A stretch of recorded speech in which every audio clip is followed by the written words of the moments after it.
Apa itu Roda Dharma, apa Triratna, apa Pancasila? Ni bukan orang Islam ni. Ni seorang Cina. Nama dia Ahling. Baik, yang dia nak tanya Triratna. Triratna saya nak sebut. Pertama Buddha, yang kedua Dharma, yang ketiga Sangha. Oh, tak tahu semua Ustaz. Buddha tu Buddha lah. Buddha tu Buddha. Dharma kalau dalam istilah Islam itulah tariqah. Dharma ni jalan nak sampai pada Tuhan. Dan Sangha itu ialah biarawan, biarawan ataupun biarawati. Dengan bahasa mudah, Sangha tu adalah sami lelaki dan juga Sangha tu merujuk kepada sami perempuan. Buddha Maitreya tu tahu tak siapa? Kalau saya cerita jangan terkejut. Hakikat hujung Buddha Maitreya bila dia cerita dalam 3 kitab dia ni, sifat-sifat kelahiran dia, bagaimana dia hidup, Buddha Maitreya lebih menjurus kepada siapa? Nabi Muhammad sallallahu alaihi wasallam. Allahu akbar. Kejeniusan daripada Ustaz Auni Muhammad yang jarang-jarang ustaz lain ada, tapi Ustaz Auni Muhammad ni faham semua agama saya kira ya. Allahu akbar.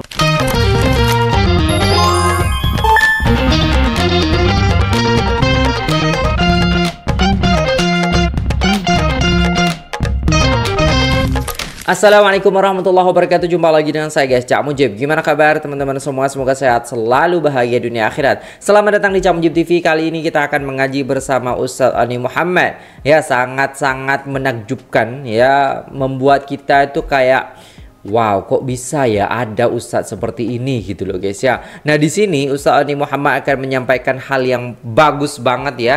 Jadi tanpa berlama-lama, jom kita simak videonya guys. Let's go. Saya, patut pun. Halo Ustaz, saya Ahling. Itu murid Ustaz Cina punya orang, mekanik motor relau. Apa itu Roda Dharma, apa Triratna, apa Pancasila? Apa benda? Ahling. Okey. Macam ni. Ni bukan orang Islam ni. Ni seorang Cina. Nama dia Ahling. Ahling ni tak ada kena mengena dengan Ahling zaman Sarja Hassan dulu. Zaman Sarja Hassan dulu pun Ahling juga. Ni bukan. Jadi Cina Ahling ni, dia duduk di relau tu. Kerja dia mekanik motor.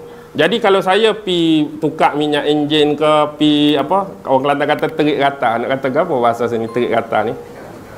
Rantai kita tu kendok, dia bagi tegang rantai tu kan. Saya duduk sembang lah dengan dia. Kan banyak depa ada patung-patung Buddha tu.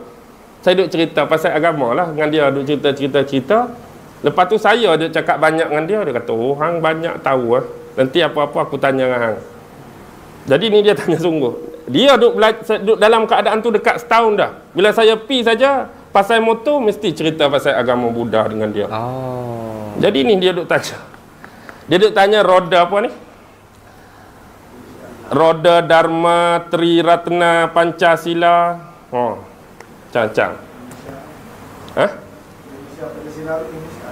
Nanti Indonesia Pancasila lain, dalam Buddha Pancasila lain. Okey, macam ni lah lebih kurang. Tak apalah, sambil-sambil. Jadi soalan dia ni penganut agama Buddha. Penganut agama Buddha yang jenis kalau kita orang Islam bukan jenis orang semayang mana. Faham tak? Faham. Jenis dia menganut agama tu bukan dia tahu sangat pasal agama dia sendiri. Dan dia pun bukan selalu semayang, dia kata. Jadi dia tanya soalan pertama tentang roda Dharma. Tahu tak roda? Lambang yang macam bendera India kat tengah tu. Dari India kan lambang roda tu. Jadi dalam agama Buddha pun dia ada. Dia panggil putaran roda Dharma. Macam ni. Sebelum tu, nama sebenar Buddha ni ialah Siddhartha Gautama Buddha. Nama betul dia tu, Siddhartha Gautama Buddha. Bapa dia ialah Sri Raja Baginda Raja Sudodana. Nama bapa dia Sudodana dari suku kaum Sakya dia ni. Mak dia Sri Ratu Maha Dewi Maya. Baik. Bila dua orang ni berkahwin, maka lahirlah Siddhartha Gautama Buddha Taman Lumbini. Bila anak ni lahir, 7 hari lepas dia lahir ni, mak dia meninggal. Mak dia, Ratu Sri Dewi Maya tadi meninggal. Bila mak dia meninggal, bapak dia lah yang jaga. Bapak dia ni ada seorang bibi. Bibi ni nama dia Mahapajapati. Jadi kemudian bila mak meninggal, bapak dia ni kahwin dengan bibi tadi, iaitu Mahapajapati tadi, duk jaga. Bila sampai tempoh tertentu, biasalah raja dia akan panggil ketua-ketua sami dia ni, tengok tilik nasib masa depan anak ni. Jadi ada seorang sami yang cukup terkenal masa tu. Sami ni seingat saya nama dia Asita Kaladewala. Nama dia sami ni Asita Kaladewala ni. Dia mari dia kata satu masa nasib anak ni dia akan jadi baginda maharaja. Masuk baginda maharaja ialah raja segala raja, tuan segala tuan. Allah. Dan itulah nasib yang terjadi kepada Gautama Buddha. Dengar ringkas cerita, bila dia memilih jalan ni, dia sampai di satu tempat dalam sebuah taman disebut Taman Rosa. Inilah kali pertama dia menyampaikan khutbah. Dalam agama Buddha disebut khutbah Benares. Khutbah Benares ni, depan dia tu ada kumpulan-kumpulan arahat. Tahu arahat? Arahat ni kalau kita baca Quran, kalau pengikut-pengikut Nabi Isa dia sebut Al-Hawariyun. Kalau nisbah bagi agama Buddha, Al-Hawariyun itu ialah arahat-arahat, pengikut-pengikut pendamping setia kepada Buddha. Jadi dia menyampaikan khutbah Benares pertama. Khutbah ni lah yang disebut putaran roda Dharma. Putaran roda. Bila kita tengok roda tu dia ada hak bulat besar. Sebelum sampai kepada pusat dan paksi roda, dia ada kekisi. Kalau kereta ni kita panggil rim dia tu, gigi-gigi tu, lidi-lidi rim tu. Jadi kekisi bagi roda putaran roda Dharma tadi ada berapa? 8 inilah disebut 8 jalan kebenaran, 8 jalan pencerahan. 8 jalan kebenaran, 8 jalan pencerahan. Dan tu sebenarnya amalan-amalan yang patut dibuat, amalan-amalan yang patut diamalkan oleh penganut-penganut Buddha. Dengan kata lain, kenapa dia guna perlambangan roda? Sebab roda ni sifat dia sentiasa berputar. Siapa yang putar roda, maksudnya amalan tu hidup dalam diri dia.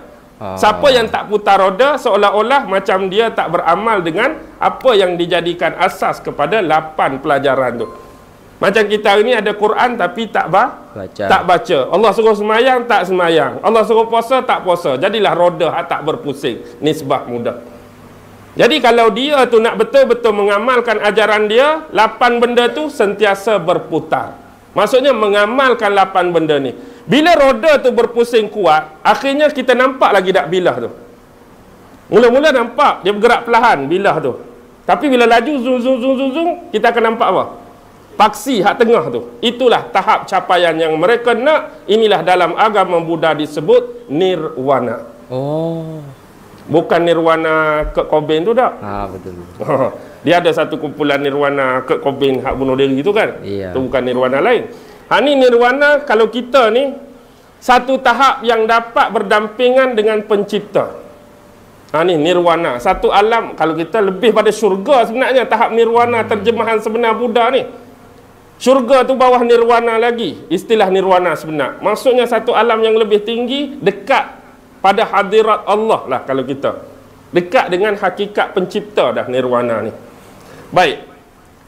Apa yang disebut jalan 8 kebenaran, 8 pencerahan tu bahasa mudah macam ni. Pertama dia sebut pandangan yang benar. Pandangan yang benar. Yang kedua, fikiran yang benar. Nombor 3, ucapan yang benar. Nombor 4, perbuatan, akhlak yang benar. 5, penghidupan yang benar. 6, usaha yang benar. 7, pemerhatian yang benar. 8, konsentrasi yang benar. Faham ke tak? Pandangan yang benar. Maksud dia macam ni. Setiap penganut-penganut Buddha, mereka harus melihat pemandangan dari dalam mata Buddha. Maksudnya melihat dari sudut pandangan Buddha, mata ada 2. kita pun kena tengok alam dan kemanusiaan hari ini dengan dua. Satu, pandangan bijaksana. Yang kedua, pandangan belas ihsan, belas kasihan. Maksudnya kita tengok sesuatu benda tu dengan bijak. Jadi jangan tengok sekali tu terus kita keluarkan pendapat. Mungkin yang zahir kita nampak demikian, belakang tu mungkin lagu lain. Jangan cepat keluarkan perkataan, jangan cepat melatah dengan masa muda. Tengok tu dengan bijak, baru keluarkan sesuatu pandangan. Yang kedua, kena ada ihsan, kena ada belas kasihan. Sebab manusia ini tidak ditakdirkan punya bakat dan kemahiran yang sama. Kalau kita dikurniakan lebih, ihsan, kasihanlah kepada orang yang lebih kurang dari kita. Itu pandangan yang benar. Yang kedua disebut sebagai pemikiran yang benar. Maksudnya hidup kita hari-hari fikir hanya benda yang baik, benda yang positif dan pikiran-pikiran yang jernih. Jangan duk fikir benda mengarut. Jangan duk fikir benda negatif. Fikiran yang baik, fikiran yang betul, fikiran yang jernih lah akan menghasilkan karakter-karakter dan peribadi yang baik. Allah. Fikirkan apa yang kita fikirkan. Diri kita tu sebenar apa yang kita fikir. Betul ke tak? Betul. Kau fikirkan kau boleh tu tak? Lagu. Bila kita fikir kita boleh, memang boleh. Jika kita fikir kita tak boleh, memang awal-awal lagi kita memang tak boleh. Sebab kita fikir kita tak boleh. Bismillah. Kita tu apa yang kita fikir. Betul. Okey, yang ketiga, ucapan yang benar. Jauhilah pembohongan, jauhilah pendustaan, jauhilah penipuan. Ucap benda yang bagus, benda yang baik, benda yang berilmu, benda yang bermanfaat. Tu dari ucapan yang benar. Peribadi, nombor 4, perkerti yang benar, akhlak yang benar. Buat hanya perkara-perkara Islam cakap mudah, akhlak mahmudah, buang akhlak mazmumah. Penghidupan yang benar, ni ada kata-kata masyhur dia. Penghidupan yang benar macam ni. Penghidupan yang benar, Buddha kata apa? Buddha pernah kata, jika kamu mencari rezeki, janganlah menyebabkan rezeki yang kamu dapat menyusahkan kehidupan orang lain.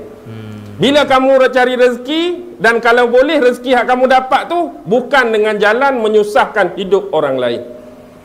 Yang kedua dia sebut tentang penghidupan ni, jika kamu mencari kebahagiaan dalam hidup dan kamu berjumpa kebahagiaan, janganlah sesekali kebahagiaan yang kamu dapat tu dengan jalan menafikan kebahagiaan orang lain.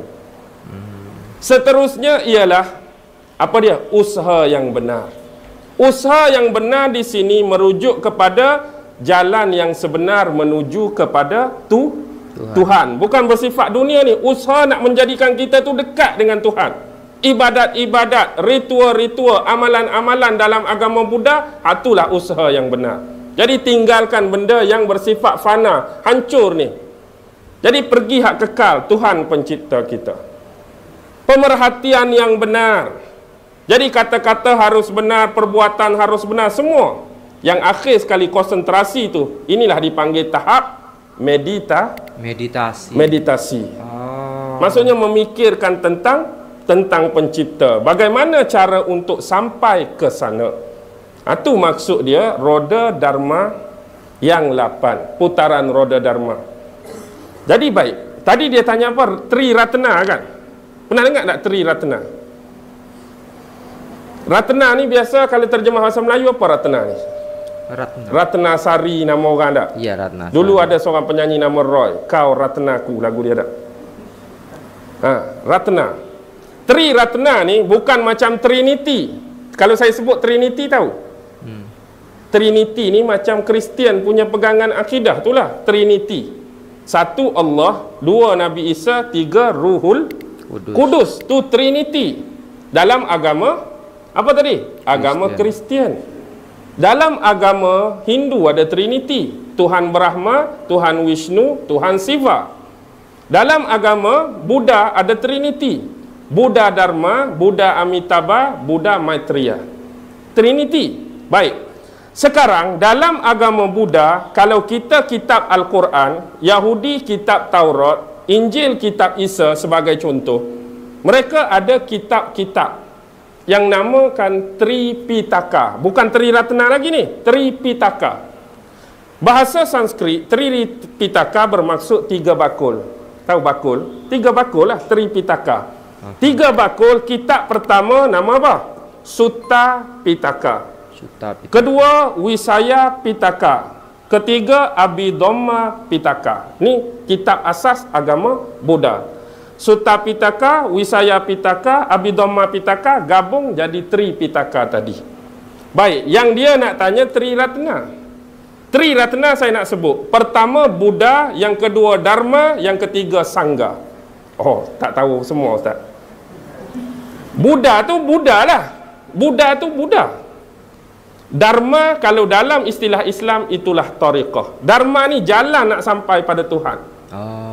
Dan Sangha itu ialah biarawan, biarawan ataupun biarawati. Dengan bahasa mudah, Sangha tu adalah sami lelaki dan juga Sangha tu merujuk kepada sami perempuan.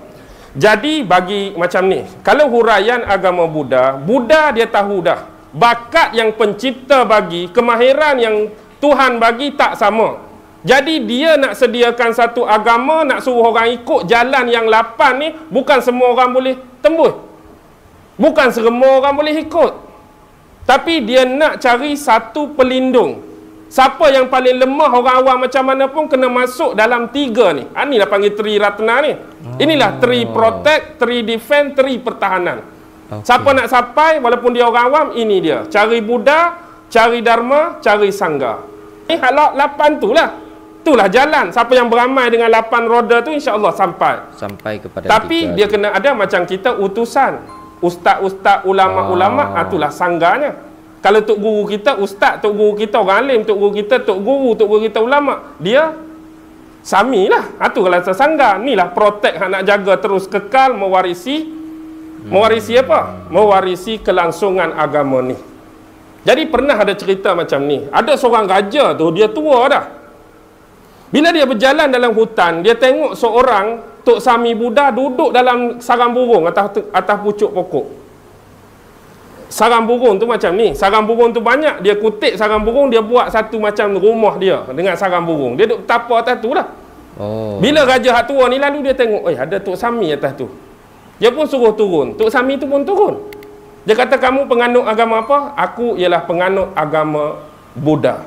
Oh, sama. Aku pun Buddha. Jadi aku nak tanya Tok Sami kamu satu soalan. Apakah ajaran Buddha yang paling penting? Dia kata 3 benda saja, hak paling penting. Jangan buat jahat, jadilah orang yang baik, bersihkanlah hati dan jiwa kamu. Tu saja. Hak paling penting. Jangan buat jahat, buat hanya benda yang baik-baik, bersihkan hati kamu. Kawan tu raja hak tua, dia kata, Allah, kalau kamu bagi lagu ni, budak 5 tahun pun boleh faham. Budak 5 tahun boleh faham. Jangan buat jahat, buat benda baik, sucikan hati. Aku mengharapkan kamu bagi ceramah yang panjang, ceramah yang detail. Dia kata walaupun budak 5 tahun faham, tapi nak buat dia, nak tunai dia 80 macam kamu pun belum tentu boleh buat. Allah. Betul ke tak? Nak buang hak jahat, nak amal hak baik, nak suci hati, belum tentu. Ya, walaupun ayat tu mudah, senang dipaham, belum tentu lagi kita mampu buat. Betul. Jadi bahasa mudah tadi, Triratna ni macam ni lah. Buddha panduan, Dharma jalan, Sangha itu ialah ulama-ulama, pedri-pedri, rahib-rahib ataupun imam-imam bagi depa. Cara nak buat ialah macam ni. Mereka ada ritual khusus nak masuk dalam Triratna, asas. Baik, mereka ada upacara kena baca. Cara dia duduk bersila, kena duduk macam ni. Ini lakonan semata-mata, tidak ada berkenaan dengan yang hidup atau yang mati. Jadi kena duduk macam ni, mereka kena ucap ini depan bihu. Bihu ni wali mursyid lah kalau tarikat kita. Kalau yang perempuan dia panggil bihuni. Bihuni hak perempuan, jatan bihu. Kalau tahap sangga tu umum macam ustaz mana-mana, tapi tahap bihu ni wali mursyid. Wali mursyid nak bagi dharma ni jalan.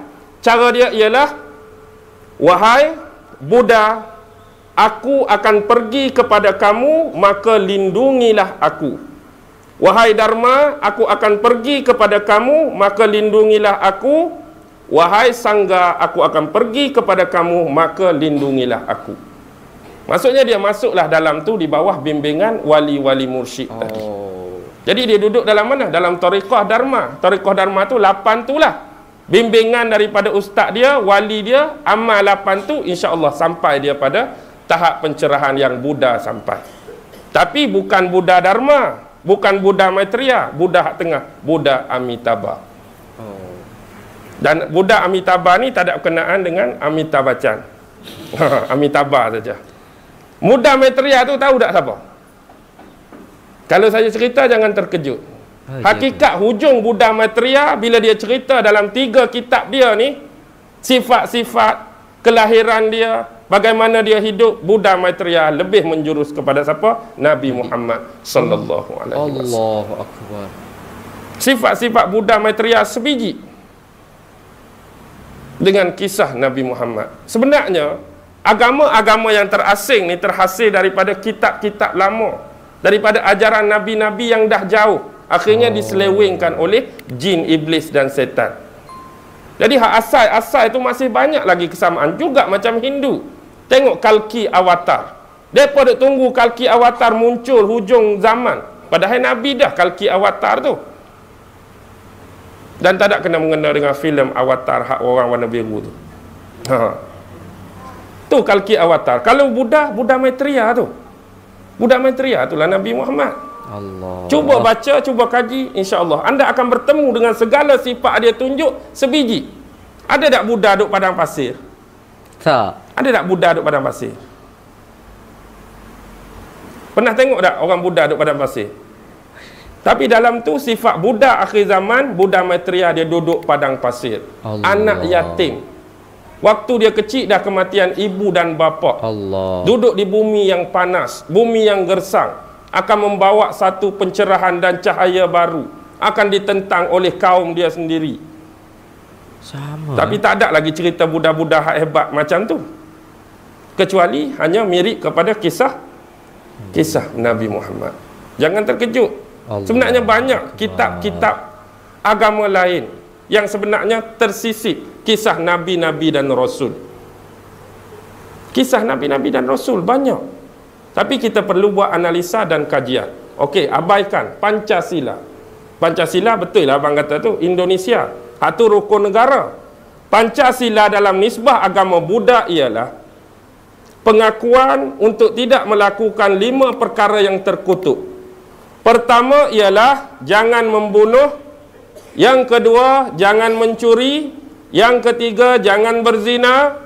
Yang keempat, jangan berbohong. Yang kelima, jangan minum arak atau minum minuman keras atau memabukkan. Tu Pancasila dalam agama Buddha. Sama-sama 5. Sebab tu dia kena ada ritual depan biku juga. Kena duduk macam tadi. Aku bertekad melatih diri, menghindar diri daripada membunuh semua makhluk-makhluk yang hidup dan bernyawa. Macam nombor 1, jangan membunuh. Aku bertekad iaitu melatih diri, menghalang diri daripada mengambil hak dan barang yang tidak diberi. Maksud faham tak? Barang yang tidak diberi ialah jangan mencuri. Nombor 3, aku bertekad melatih diri, menghindar diri daripada melakukan asusila. Asusila tu berzina. Dapat dah malam ni asusila. Kalau acu sila, dia suruh bersila. Ni asu sila. Yang nombor 4, aku bertekad melatih diri, menghindar diri daripada melakukan pembohongan, penipuan dan pendustaan. Jangan cakap bohong. Dan yang terakhir, aku bertekad melatih diri, menghindar diri daripada meminum minuman keras, arak dan memabuk. Tapi ramai tak orang Buddha minum arak ini? Ramai. Tu nak cakap tu macam kita lah. Allah suruh semayang, tak semayang. Ini Allah Tuhan dia kata larang minum arak, dia minum arak juga. Jadi jangan pelik lah. Semua agama ada yang taat, semua agama ada yang ingkar ataupun asi, iaitu tidak mengikut perintah agama masing-masing. Jadi sekurang-kurang malam ni dapatlah ilmu tak?